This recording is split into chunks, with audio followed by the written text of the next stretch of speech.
Les quelques précipitations de ces derniers jours ont certes fait sensiblement remonter le niveau des cours d'eau vosgiens, mais à la veille de l'été, l'hydrologie du département est déjà sous le feu des projecteurs. Si les Vosges ont en effet été placés ce lundi par la préfecture en vigilance sécheresse, la situation n'est pour le moment pas inquiétante.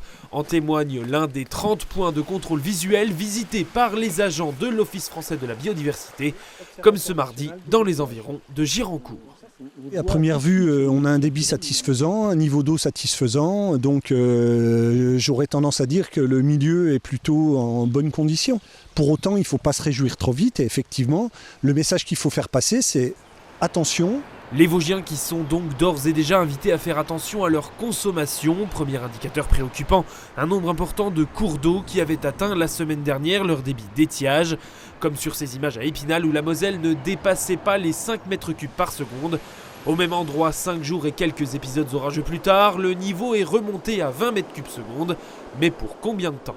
La période d'enneigement est beaucoup plus faible et sur un hiver comme celui qu'on a eu, on a eu très peu de neige sur le massif des Vosges, donc les réserves ne sont pas là. Si on avait eu de la neige avec une fonte régulière, on aurait eu un débit régulier de la Moselle pendant tout le premier semestre. Mais alors, la pluie se fait-elle vraiment plus rare ?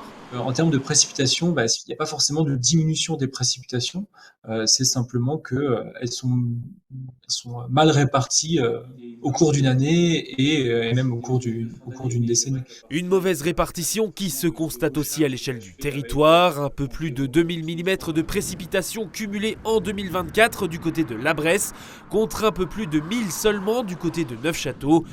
La situation sera étudiée de très près au mois de juillet lors du comité sécheresse qui statuera sur les éventuelles restrictions d'usage de l'eau à mettre en place, comme par exemple l'arrosage, le remplissage des piscines ou encore le lavage des véhicules.